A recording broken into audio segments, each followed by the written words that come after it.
Ladies and gentlemen, the show we've all been waiting for, Paranormal Buzz Radio is proud to present REP Paranormal and Friends with your hosts, Kim Purvis and Allison Robinson.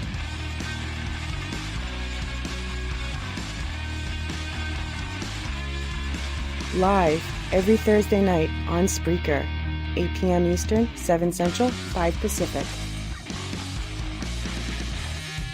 Be sure to check out their Facebook page, REP Paranormal Busters.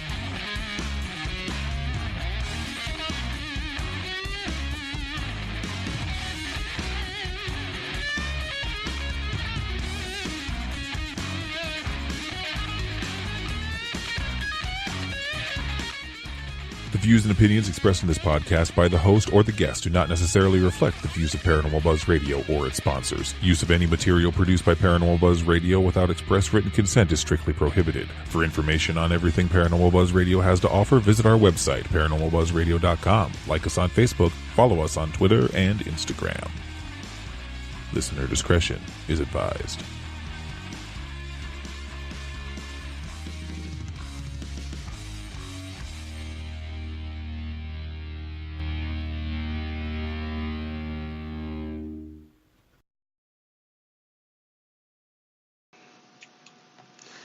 All right, everybody, welcome to another night of REP Paranormal and Friends. We have a special guest tonight from MOTH, so everyone please welcome Jaime. How are you doing, Jaime? Doing pretty good. How you guys doing? Well, we're doing pretty good. That's good. It's like I always tell everybody, it's always going to be a good day when I wake up breathing. That's right. That is right. It's when I forget to wake up breathing, I know I'm going to have a crappy day. That would be a crappy day. All right. Well, for some people who don't know you, let's get a little bit of background from you on how you got interested and started in the paranormal. How I got interested in the paranormal started probably how far back as I can remember when I was younger. I could see and communicate with spirits. Of course, back then it was forbidden. Mm-hmm. They wanted to take you in. My parents several times. Well, maybe we need to just take you in, get you hooked up to the machine, see what's going on with your brain. Oh, so gosh. I kind of just blocked it off and shut it all down and ignored it. But yet, at the same time, I still picked up any and every book I could find about ghosts, whether it was fiction, nonfiction. I mean, I was interested in it. Mm-hmm. And all through my life, I was always constantly filling my head full of knowledge I could with it, buying books on it. And then when I lived in Sulphur, Oklahoma, we had a house that I dubbed the Sulphur House, and that was probably since I was a kid, my first in-my-face experience that I had since being young. Mm-hmm. And we had a spirit in the kitchen that liked to mess with my pepper. Oh, jeez. And she'd put it upside down behind the sink, upside down on top of the ceiling fan. I mean, you'd find it everywhere, in the middle of the floor. Well, finally, I'd had enough of that. Yeah. And the 5-year-old daughter at the time who was partially deaf we'd lay in bed and listen to her talk to them. And that might be my phone. Oh. That's doing a beep beep. I just noticed something pop up in the top as it did it. I apologize for that. That's okay. No worries. Well, anyways, one night I come home and I wasn't in the best of moods, and I had to go hunting for my pepper, and she's my ex-fiance now, was cooking at the time, and I grabbed my pepper, used it, I opened up the door, and I just looked around the kitchen, I started slamming it in there, and I said, this is my pepper, and it stays here, and I slammed the door shut. I went into the bedroom to finish my snack, the kids were watching TV, all of a sudden I heard a crash in the kitchen. Oh, my gosh. And there was still stuff crashing around in the kitchen, and I'm looking forward, and here's Jen sitting on the couch looking at me ghost white, and she just says, you pissed it off, your mess, you clean it up. I go in the kitchen, I go in the kitchen, and there is a couple of spice bottles floating around in the boiling water. There's some on the floor. Oh, my gosh. And up on the counter was my pepper upside down with scattered spices around it. Oh, my gosh. So at this point, I'm like, okay, enough is enough. I go, Drew, get in here. So she goes in and she stands over by the sink. I said, and she named this one Amy. I said, will you ask Amy where she wants the pepper at? She starts talking to somebody that's supposedly standing right next to me, and the whole side of my hair standing on end. I mean, I'm just getting the chills. And she just looks and goes, up there. Oh. So my pepper's got to go over there, but all the other spices are fine over here. Okay, got it. I'll play the game. You know, my God! I wasn't gosh. quite convinced. Yeah. I didn't know what to make of it yet. Oh. So I put my pepper up there. Never again did it get touched. Wow. and that was where I come up with my theory is even if they're angry about something, we can figure out ways to coexist with them. Yeah. Because after that, you know, it was pretty just calm, hunky-dory, easy going. I don't know why my pepper couldn't reside where it resided, but hey. Small price to pay to get along. That's right. That's right. They didn't But like that pepper. that one really right there just got my blood flowing to find answers, to find out this, to find out, you know, what makes them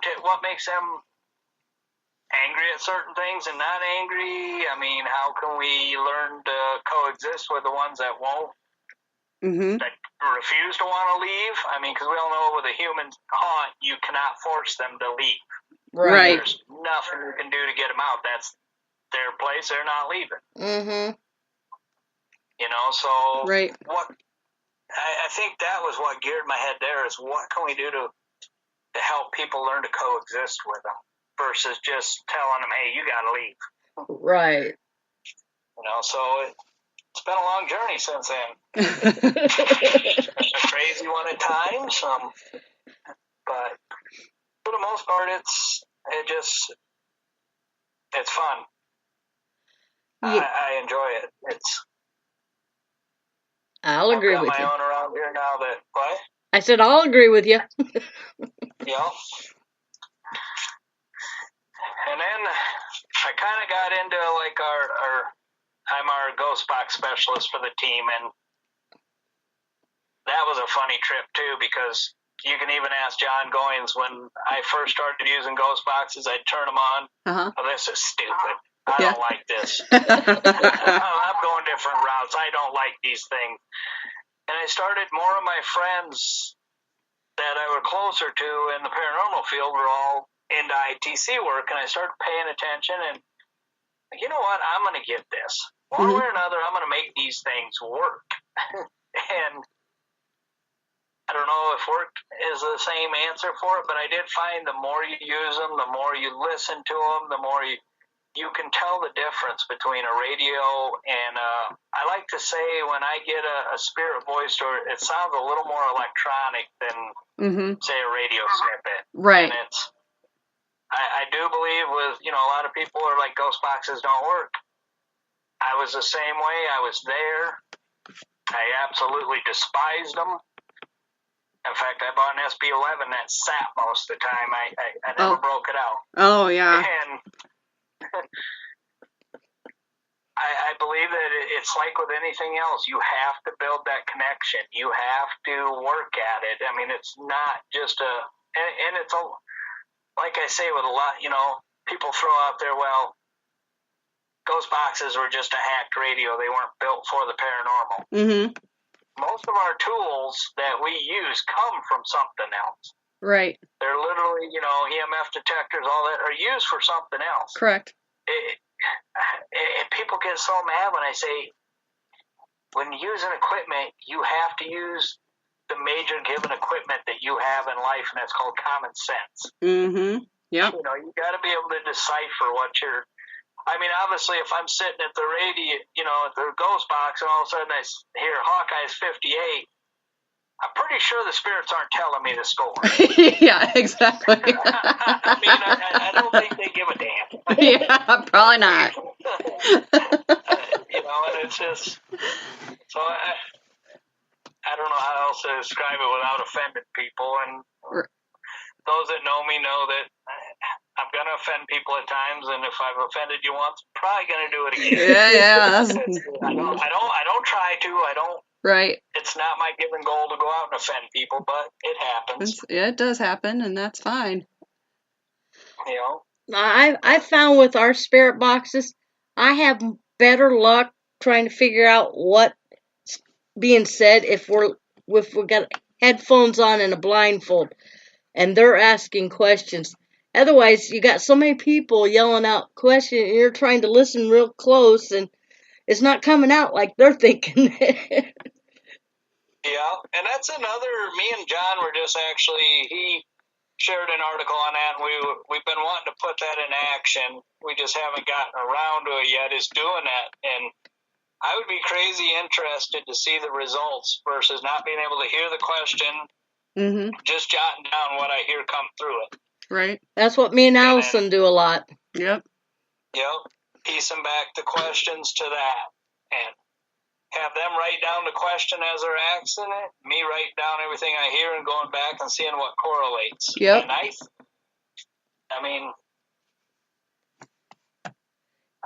used to just run ghost boxes in my house and not really even record them, and I got all the pieces now. I'm going to build it. I got a Tascam that's going to run 4-channel with 2 external condenser mics. It's basically going to be used for disembodied voices and recording spirit box sessions. Oh, sweet. So we have the utmost clarity.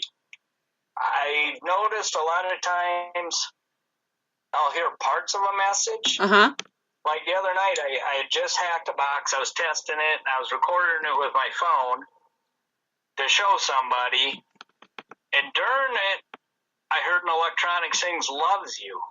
Oh. As I'm playing it back, there's a Satan loves you. Oh, interesting. And I was playing it for Kim, and she's like, "Did that just say what I think it said?" And I'm like, "I'm pretty sure it did. Let me rewind it." And yep, in my house I get that. So oh my gosh! Here's a smart ass. That's great. It's and it's certain things you might pick up only part of it with your ears versus the recording. So I used to kind of just call it our personal time, so I never recorded anything, just whatever I could hear through it. But I think I need to start recording because I'm missing stuff. Right? Yeah. Yep. And that's the other one. We did the Alden Library. Oh, okay. And we were messing around with something that I got. You can find it on eBay. I don't necessarily want to put the name out of it. You guys can email me privately if you want. Sure. Okay. I might bring it down to Melvin Manor. And it's not that I'm trying to hide what I'm doing. It's not that I'm trying to keep it my secret. It's just, and you can go on eBay and find it easily. Yeah. But it was something that was built. I actually got one for lucid dreaming too, and it works well. Kim can attest to that. Sweet. But it basically suspends life energy. It not necessarily, you can still move around, you can still function. I did notice after using it in the space, I was more tired. I had the first time I ever got a really bad paranormal hangover the next day. It was like that. But also our audio from the ghost box sounded normal to our regular ears, but recording it sounded like it was electronically manipulated. Wow. And at one point we're sitting down in the basement of the library where one of the librarians supposedly lived for her. She worked to live there, so she'd have a place to live. Right. And we're just sitting there, and you hear John say something, and something else is said, and then you hear the radio go into this electronic distort, and you hear this woman's voice that sounds distressed, and she's like, "Look at me!" Whoa. And none of us heard it through the ghost box session why we were running the ghost box session. Like the radio, we didn't even think we were really getting replies. And so, I mean, it was just insane. Wow. That's pretty cool. But I don't know, the reason I say I don't know how safe that can be is it suspends life energy to make it easier for them to communicate. Mm-hmm. Mm-hmm. Well, if you take this into a situation where you got a malevolent spirit or an angry spirit, could it make them easier to attack you, harm you, you know? And that's why I don't want to throw the name out there just randomly and have somebody listen to the show that's never done it go, oh, I need one of those. Right. Uh-huh. Yep. And then they get themselves bit in the butt. Oh, yeah. Responsibility is, I guess, the word I'm looking for. Yeah, So, yeah. We used it on another investigation. I haven't gotten to listen to much of the audio, so I don't know if it really helped or not. It's one of those, it's a trial, but after the library, I was like, I have never heard anything like this in my life. Like, this has got to work. Yeah.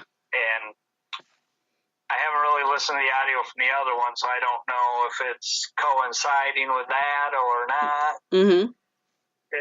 It's trial and error. That's right. Yep. No. It's find out if it's useful or not useful. I know the dream one's useful because when we went down for Kim's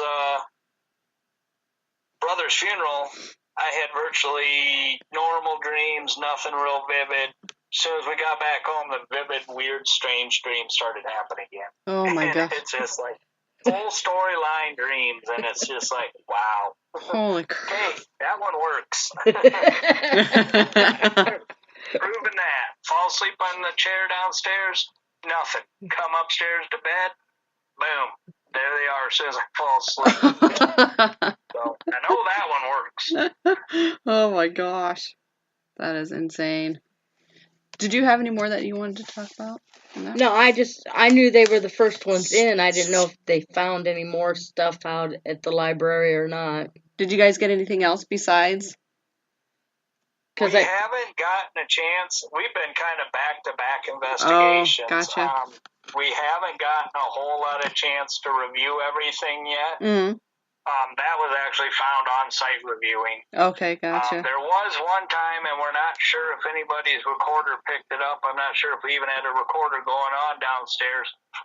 But Benji was in listening to the mic recorder reviewing audio of his. Mm-hmm. Me, John, and Dustin were standing up in the main book area, and it's the same voice that I heard in my recorder yelled something from downstairs. Wow.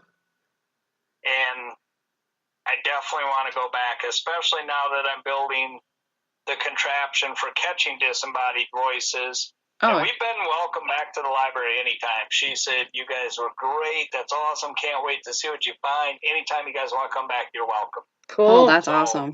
Cool. I definitely want to try to get back in there and use that rig setup and see if we can get that disembodied voice downstairs recreated. Oh, yeah, absolutely. We heard, like when you're downstairs, you'd hear books fall off the shelf upstairs. They said they've had books fall off the shelf. They've come back in and books will be off the shelf. Upon going back up, we didn't find any books off the shelf. We didn't find any books that looked like they'd been disturbed, so I don't know if they were just a residual book falling sound or what. Right.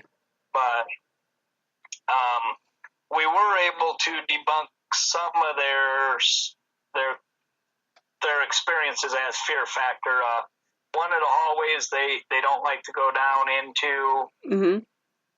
There's a large electrical and I want to say something else but yeah, you go in there and you just start getting the funhouse factor. And your EMFs are spiking up to 11, 12, 13. You put it up to a 23. Well, that's why they don't like that area. Mm-hmm. You got so much electromagnetic stuff coming off of this equipment that it's like, yeah, I can see where you'd get easily creeped out in this area. So So it was really hard to investigate where they said they thought the one librarian's area was, because a lot of the equipment got interfered with through that. You know, you couldn't use any kind of detectors or this or that because just the amount of electromagnetic was just torching stuff. Yeah. And so it was kind of like, but we did have the REM pod go off in the stairways up from it. Uh-huh. So, and they claim they hear footsteps going up and down those stairways. So, be curious to get a static cam going down those stairways. Oh, yeah. I mean, we had one pointed at the door, but we couldn't get it going down it. Yeah. Or maybe we had it going across the whole room. We were trying to capture more. We need to reposition some cameras next time we go in if we if we do go back in. Yeah. Yeah. Definitely a great place. If I had to say, even without reviewing any more audio or footage or anything, yep, it's haunted. Oh, yeah. That's awesome. Just from personal experiences in there and stuff. And it's I attribute a lot of the activity also not to us just using that I was talking about earlier, but it's built over a lot of limestone. Oh. And it's got a river right behind it, so you got a lot of natural energy. Yeah, good conductors there. So, Shay has a question. I wish they'd sell it. That you wish they would sell it? What's up? Yeah, I wish they'd sell it to me so I could make it into a house. Oh, that'd be cool. Right? All right, Shay has a question for you. She wants to know, in your opinion, what has been the most active investigation? The most active investigation. Mm-hmm. It was a private residence. Mm-hmm. We were dealing with what we almost say lean more towards the darker side. Disembodied growls going through the house. I mean, you're in a room and it's already dark and it just gets even darker. Oh, man. Shower door got broken in there. Holy cow. When you'd go downstairs and come back upstairs, something would chase you literally up the stairs. Oh, man. And I honestly got to say that, minus the library, because I think the library was really active. Uh-huh. But I think the private residence just kind of topped just a little bit over that. Yeah. As far as stuff going on and getting touched and just, yeah. I'd say it was probably the private residence. I can't really say much other than that. Right. Yep. We understand that part. Yep. We understand that part. So if I had to go on commercial, I'd say the library, the Alden Library by far. Yep. Yeah, absolutely. So you guys were the first ones to go into this jail in Winnebago County? What was it like? Correct. It was a lot of personal experiences. We haven't gotten to totally listen to all the audio. We listened to a little bit of a ghost box session. We down in what we would have thought was the morgue area when it was a hospital. Mm-hmm. I still need to go back and review that more carefully. A lot of personal experiences. It was very cold. There was one time when we were warming up, and all of a sudden we heard what sounded like a cup being thrown down the hallway. Wow. And we went out into the hallway. We couldn't find any kind of cup, nothing. We were looking around. There was a couple of times on video when me and John were watching the monitors warming up that we thought there was something following Dustin around. You could see almost what looked like a figure go across the screen as he would enter into a room or go back out. So I don't know. Without really focusing on it, we didn't know if it was shadowing or not. We had him try to recreate it, and we couldn't recreate it. So that's pretty cool. unfortunately, sadly, we were kind of hoping and under the impression that if we found something and brought something to them, that they would want to kind of save it. Yeah. Mhm. Well, I think that was the city of Forest City, some of the city of Forest City versus the county, because we found out it is scheduled for demolition. Oh, that's a bummer. We were kind of sad there because we were hoping maybe we could work something out to where we could get a hold of it, or and have people come in, learn the history of it, see it, and experience it. But yeah, it's going to be demolished. Gosh, that is just terrible. So that was kind of disheartening to us. Oh, I bet.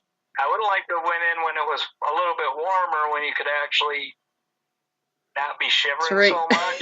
yeah. And, be out and when like maybe we'd have been out in the hallway when the cup sound flew down the hallway. Right. It's, but overall, it was a good investigation. I enjoyed it. It was fun. And unfortunately, we were the second team to go in. Uh-huh. There was a team that went in when it was open. Oh, okay. Which I don't know how much they were able to investigate with it being open. Yeah. As a functioning jail. We were the first team to go in as it not being anything, being abandoned. And unfortunately, like that, the legacy dies with us. Yeah. And that was kind of disheartening to us because it's a piece of history for both Forest City, the county, right, that area, and not even just in a paranormal sense, but overall. Yeah, it was interesting too. We got to talk to a guy who was shoveling as we were walking to Waldorf to take a potty break, and his wife used to work as a dispatcher there. Oh, wow. And he said, well, I used to go in at night sometimes and eat dinner with her. Well, she would go to check on something or make her rounds, and he goes, I was just watching the video cameras as she did it, and I was eating, and he goes, across one of them, a black mass. Oh, wow. Just walked across the screen. Oh. He said, I kid you not. And he said, I asked her if anybody would be down in that area, and she goes, no, shouldn't be. And he's like, well, I seen that. She goes, oh, yeah, that's not really unusual. So, it's like, so it was overall a good investigation. I just wish the whole outcome of it would have turned differently. Yeah. Like, if nothing else, if the city could have gotten a hold of it from the county, or the county would have allowed us to run events in there for people, and not even to make money, just county and keep the money. We just want to keep it alive for history. Yeah, exactly. Let people see it and experience it, but no, doesn't sound like that's going to happen. Oh, darn.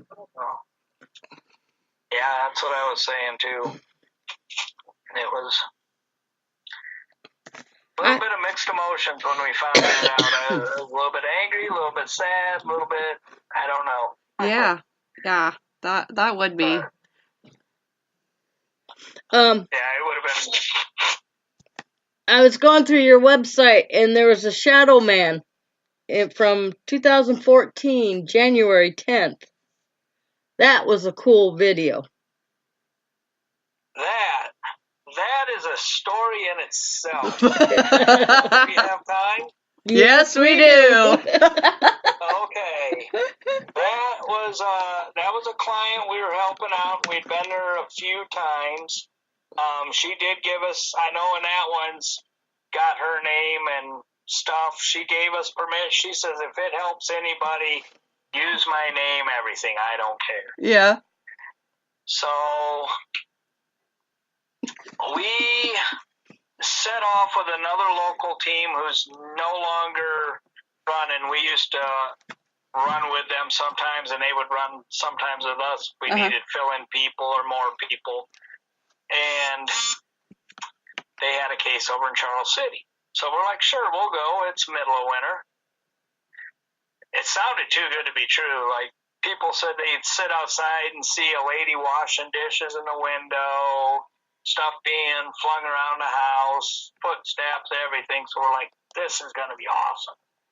So we go over to Charles City and we meet up with the guy, and they're like, well, we're going to go get dust masks just in case there's mold, because they had warned us there might be mold there. Right. We Yeah. already had our first clue to have run should have been when they all went to the store and they're buying dust masks, and he goes, oh, can you buy me one too? Okay. Second thing that said we should have run was we get to the house and he doesn't have the key. It's Whoa. padlocked shut. There's glass window and it's locked from the inside. Oh my He God. goes around the house looking for an open window. Oh, He said, well, my wife's got the key. I forgot to grab it. And supposedly it was her house. Or her oh my grandfather's gosh. house or something.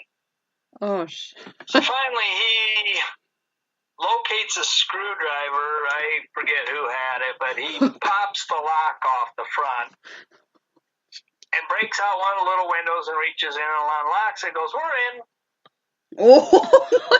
Okay. I'm like, okay, well, you called us. It's their call. They said, well, we'll go in and check it out. So we all done our stuff. I grabbed a video camera, and we go in, and upon entering, it looks like a flop house. Oh. If you're familiar with what a flop house is, Yep. there's just hoarder stuff everywhere. Looks like multiple beds and bedrooms set up all over the house. Dog shit, dog piss, cat shit, dead cat in the living room.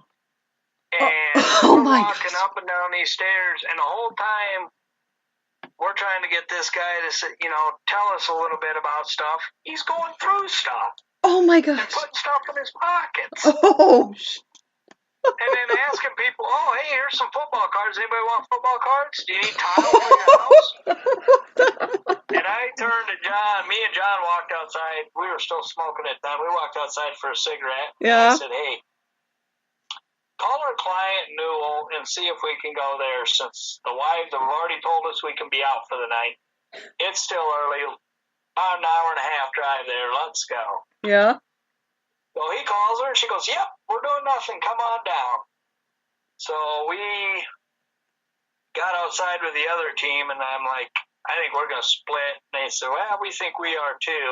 Uh-huh. So we asked if they wanted to go with us to the southern investigation. Well, the one did. The other one says, no, I think I'm just going to go home. So they took him back, dropped him off. We all met up in Mason and went out there.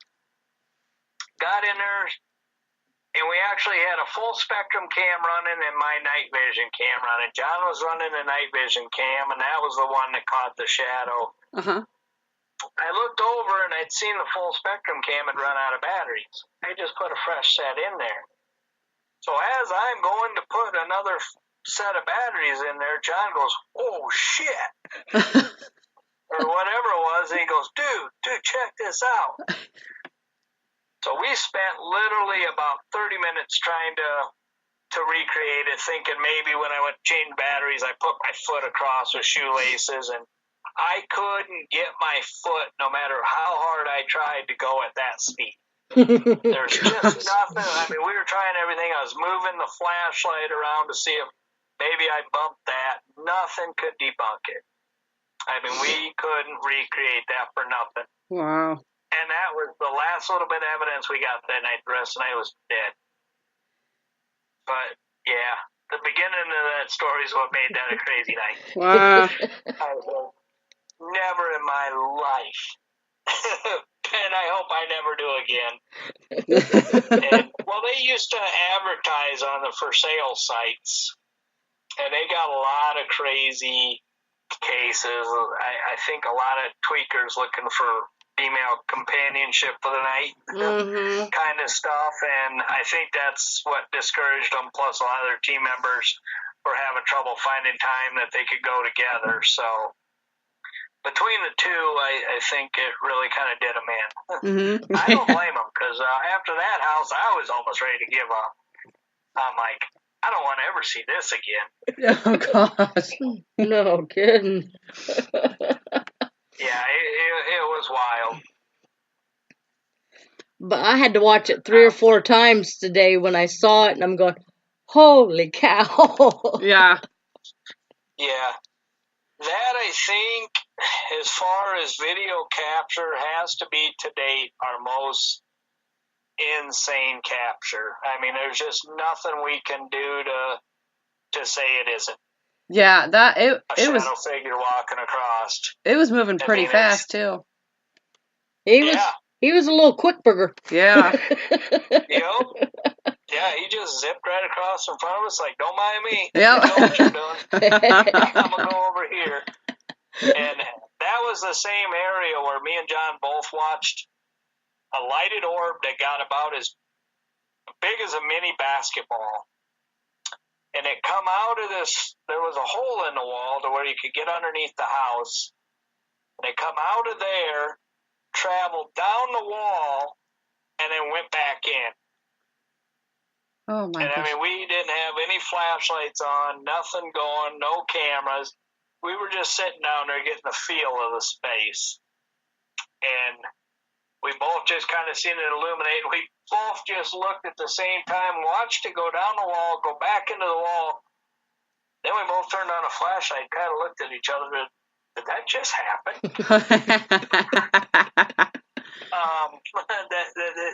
Did that just happen? That basement led for another funny story. We were down there during a rainstorm, and we're sitting down there, and it's completely pitch black. We're got recorders. Maybe we didn't even have recorders going. It was beginning of the night, and I think we're just sitting down there getting the feel of the room and everything. And all of a sudden, a big bolt of lightning hit down behind the house, just louder than shit. And I jumped. And I turned to John and I said, man, paranormal investigators, disembodied growls don't even make us run, but a bolt of lightning made me shit my poodle in. I'm like, how did that happen? I'm like, I don't get scared in haunted locations of much. Yeah. I usually go chasing the sounds when I hear it. And this lightning bolt had me calling for mommy. Like, oh, crap. All right, there's a question. They want to know how long have you been in the investigating field? I want to say going on about 6 years now. Okay. No, about 5 years. Because I started about halfway through when I started at Winnebago, and I've been working there going on 6 years now, so it'd be 5 years. Very nice. Because I worked in ship out for 2 years and then went over to concept, so 5 years as far as investigating. Very good. Very good. I mean, minus going to cemeteries. Right. Freelancing around before I even had any equipment or even knew what I was doing. Right, yeah. Yes. But as far as actually investigating, I'd say about 5 years now. Very good. Very good. And many more to come. Definitely. We've got Melbourne coming up. Oh, yeah. Yeah. Ready for that one. I am too. I am definitely excited. I've watched people go in there and do live streams, and so I am stoked to go to there. It's awesome. I think that's going to be a great one. I can't wait to go either. Me either. It's my favorite. It's one of my favorite places. In fact, I made sure right away I said, put that on the calendar, and we need X number of dollars in the bank we can't touch. It's like, I'm not missing it. Nope. Oh. I don't care if I end up in a hospital on a deathbed. I'll just wheel myself there. I'll leave a day or two early if I got to. I'm really stoked for Melbourne. I was giving Dustin a hard time because I hadn't received my T-shirt yet that I bought at Farrar, and he said he's been having problems with the people doing them, and I said that's no problem. Just bring it to Melbourne, please. Right. The last investigation we did, he wasn't able to come. He had to work. He did say that all he had to do was go pick them up, I believe. So they should be in. Yeah, he said He said he'd have it at Melbourne for me. There we go. I said, I'll save you shipping. Just bring it to Melbourne. Right? Yeah, I've got a few people that have been asking me, and I don't know who we went through, but I vote we never go through them again unless they got everything on hand and ready to go. Yeah. And it was a simple thing. I guess they weren't getting the design quite right or looking right. So, I understand that you don't want to just settle for something and give people second grade stuff. Right. So that I can totally understand. I totally forgot about it till I was listening to Benji's show and he brought up Ferraris. I bought a T-shirt. Where is it? I need to get that. I want it. I paid for it. I have one that I want. T-shirt and I want it now. No, it was a mess. But you live and learn. Yep. Might be time to find a new vendor. Yeah. Who knows? I don't know exactly all what went on with it. I just know they were having trouble with getting the design to be right. Yeah. Okay, well, let's bring up the haunted word Farrar. Oh, what yeah. What kind of stuff do you guys always find at Farrar? Because you guys go there a lot. Yeah. I know, that's where we met them at. Farrar, we get a lot of, I got called a derogatory remark the last time we were there. It was just me and Kim in a room, and God forgive me, everybody forgive me, because I'm just going to say it. I know it's going to offend somebody, and I'm probably going to offend them again at some point, but that's I got all right. called a nigger. Oh, man. Holy cow. Through the ghost box. Straight out. Kim just goes, did they just? I was like, I just heard it too. Oh. And I've never gotten that before, and I don't know what. I don't know if I agitated somebody in there or what. Like, and for a spirit to say that, I'm just like, yeah. Well, but then again, some people say that the Klan did burn crosses on the property at one time way back in the day, so maybe there's spirits that are coming back from that, people that were involved with that are coming back to that area because that was an area they were familiar with, and I don't know. It's not something I ever want to get called again. No, I don't blame you. But I think my most memorable experience from Farrar, other than the grandmother oak ceremony that Coyote Sutton put on, I want to say we were tearing down one morning, and we were upstairs in the auditorium tearing down our monitor sets, and John was busy unscrewing stuff. Me and Dustin were rolling up cables, and there was a disembodied voice that says, "Don't go." Oh, wow. And about the same time I heard it, Dustin must have heard it, because we both kind of looked at each other, and we looked out in the hallway and looked around, and then you heard it again. Yeah. We looked at each other again, and we were looking around, and I heard it a third time. And he did too, and about that time it had set in with us, "Did you just hear that?" And he goes, "Yep." And I politely responded to him, "We gotta go, but we'll be back. Yeah. We will definitely come back and spend time with you." And I always, when I'm in the library part, I always like to sit down, especially if I'm by myself, I like to read them a book. And the first time I ever went in the library, I sat down at the table, and there was a loud noise in the corner of the room. Yeah. And I just assumed maybe this is a librarian figure or something that has come back and is watching over the kids. I don't know, but I mean, you guys no harm. I'm just in here. I'd like to read a story. Right. And as I'm reading this story, I can feel vibrations going up my leg, like there's all these little hands coming around, putting their hands on me, listening to the story, or at least what I like to think it was. Maybe it was all in my mind. I don't know. But, it was definitely a feeling I'd never felt before. So I think that was another great experience. Right. Other than that, the principal, for the longest time, I don't think he really cared for us. Doesn't He care for actually me either. Dustin swore and tripped up the stairs. Well, as he got up the stairs, was pushed from behind into the office. Yeah. So we've learned that you don't swear around the principal's Oh, office. No. You get put Found in that the out. principal's office. Allison found that out too. She got locked in there. Yep. Twice. Nice. Yep. I've actually been locked in there before, not for swearing. Honestly, I don't even know why I was locked in there. I was just sitting in there. I do too know why. I put my feet on his desk. Oh, we've done that too. Mm-hmm. Allison was going to smoke in there. Yeah. You did what? She was going to smoke a cigarette in there, and that's when her door got locked the first time. Yeah.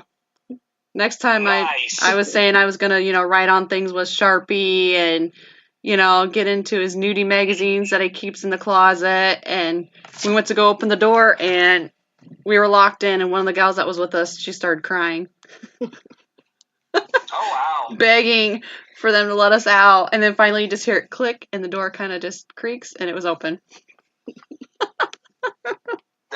time I got locked in there, I just kind of, hey, obviously you don't want me to leave. You can just enjoy me for longer.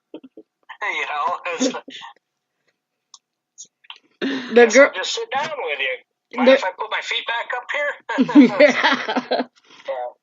The girl that was crying.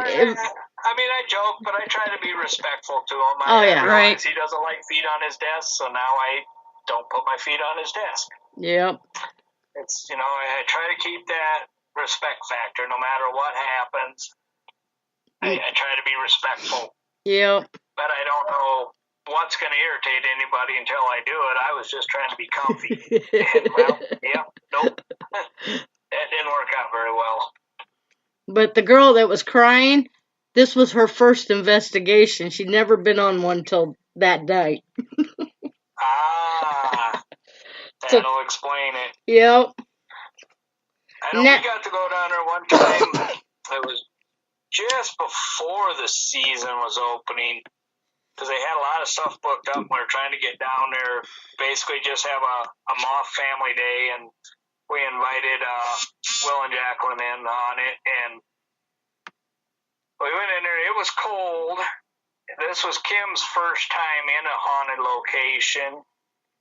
In the room on the floor below that has the Pledge of Allegiance and everything like that, Kim saw a shadow figure that's commonly known in there to go across the chalkboard and into that room with the window. Right. She saw that, and then we were sitting in the art room, and you could hear like somebody washing paintbrushes, tink, tink, tink, and we were listening to that, and of course I'm leaning the other way from her, and she's leaning off the other way, and we're just kind of listening, and she goes, "Did you just touch me?"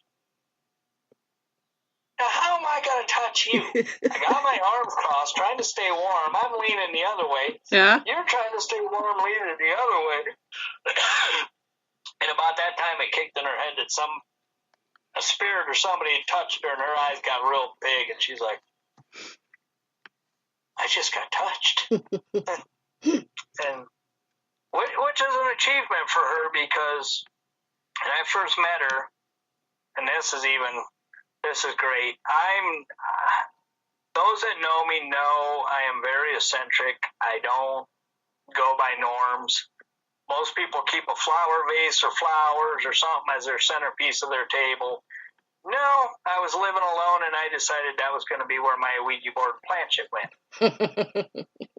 That was my table centerpiece. So I moved her down here from Oak Lawn, and we got in about, I want to say it was about 2 o'clock in the morning, and I called a couple of my buddies, and they said, "Yeah, we'll be up. Just let us know. We'll help you move stuff in." So I said, "Well, we're getting ready to roll in. We should be there about 2 o'clock.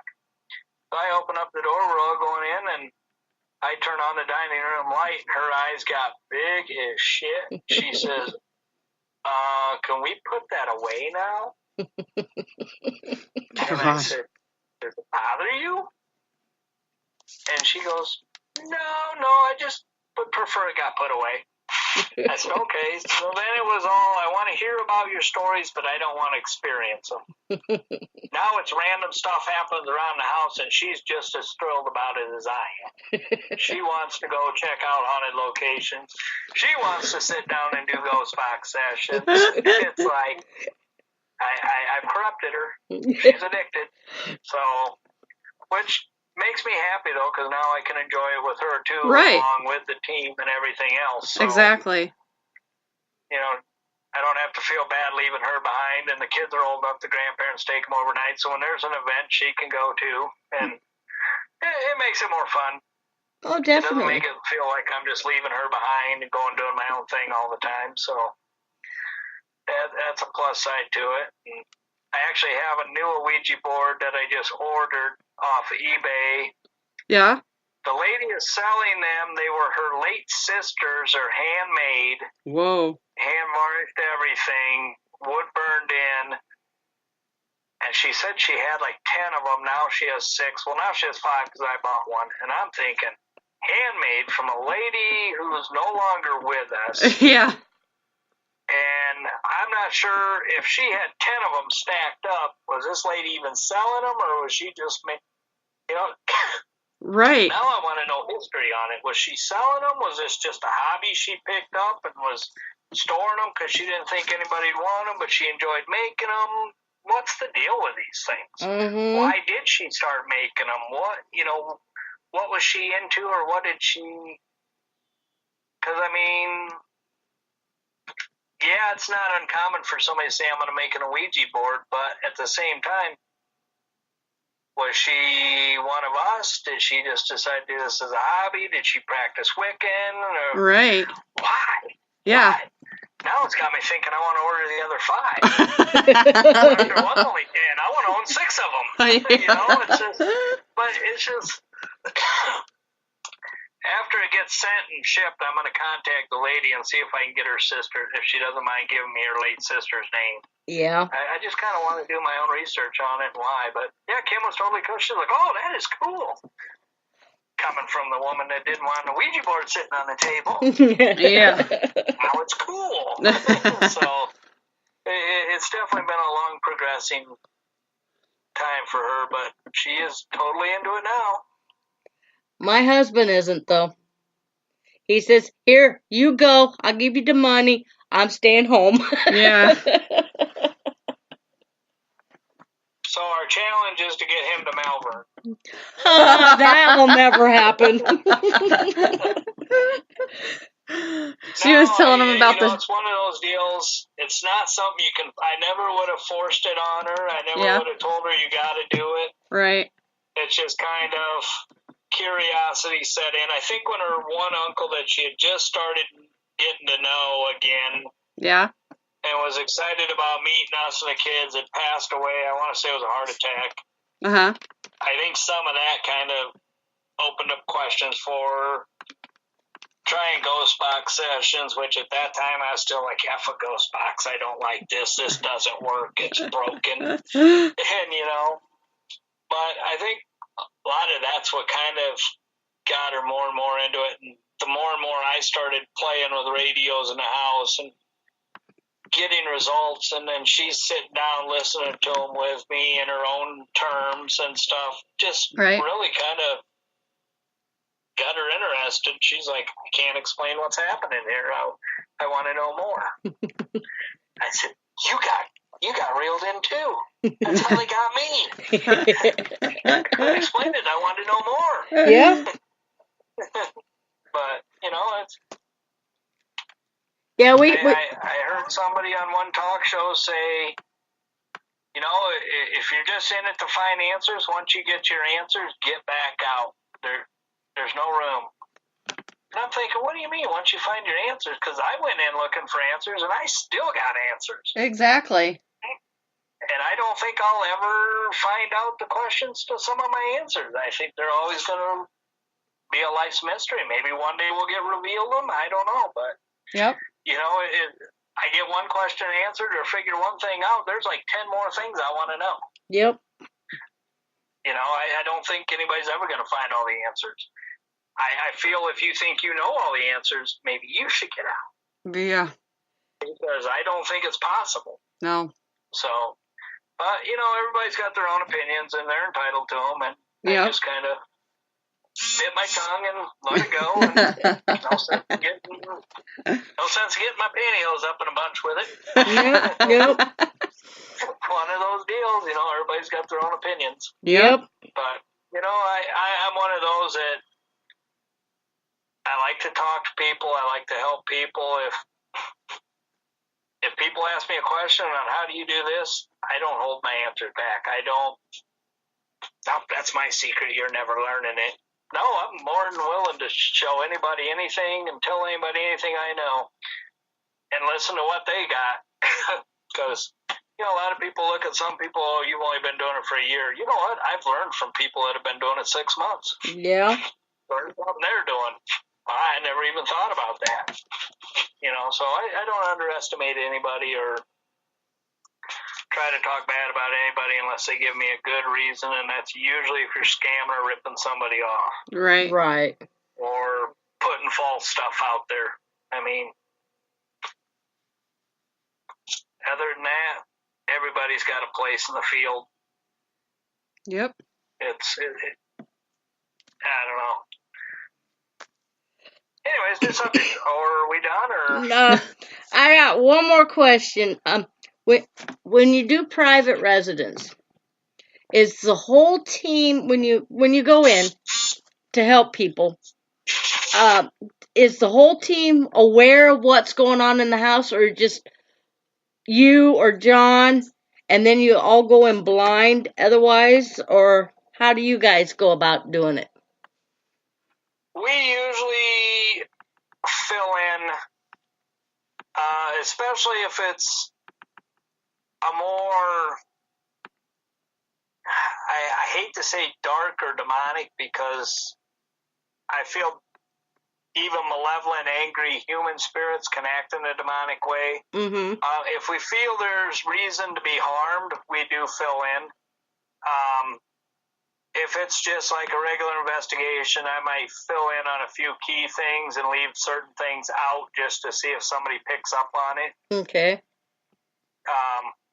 But for the most part, we do discuss it all as a group. And I think everybody, when they set something up, they leave certain things behind. Mm-hmm. You know, just to kind of see if somebody else catches it not knowing about it. And then sometimes you get there and the homeowner just spews out everything that, anyway, so, Yeah. you know, it's one of them deals. But if I think it's going to be something that could potentially pose harm that I think they should be aware of, I definitely throw that out there right in the beginning. Okay. Look, this is what we're going into. Yeah. This is the main stuff. We've done one private investigation, but we found that it was more of a fear factor in her house than anything because of the high EMFs and everything in her house. We didn't find nothing, but she didn't believe us and went to another team, which was fine. You know, you didn't believe us. You can go to some, and they told her the same thing, and next thing we knew, she moved. Yeah. It's And like, I never had an experience again. no. Why not? You want to hear a funny story on the fear factor? We showed up for an investigation, and it was solely messing with her daughter. And again, it's private residence. I can't say any details, but Right. we go in. Well, we show up, and they're all outside drinking. And she's like, I forgot we had an investigation. Okay. Well, you know what? Let's roll anyways. So she goes, if you guys don't mind, we'll roll anyways. So we did have to have them put one guy in a truck. He was just obnoxious. And he's got to leave. He's got to leave or he's got to go sleep in the truck. And so she told him, go sleep in the truck. So we're doing the investigation, and a word comes through. I was running the echo box out in the garage, and a word comes through, and I said, I just got this, like, boy, and another word. I'm not going to say it because it might clue people in onto what happened. Yeah. It's personal. Right. But Right. it turned out the spirits that were in the house were actually, some of them were not so good. Actually, I got a little picture the little girl drew of the ones that weren't so good. And she told me she wanted me to take them with me. So I still got that. But anyways, it turned out that something else was going on too. But we get in there, and she's like, okay, right here in this hallway going into the kitchen, and in the kitchen is where you experience a lot of it. And when you're going in to do the laundry, she says, it is just off the chains in there. Quoting off the chains. Mm-hmm. So John goes and stands in there, and he's like, dude, go stand in there. And I'm standing in there, and all of a sudden it's like I'm tipping sideways, but I'm standing straight up. Now I'm getting dizzy.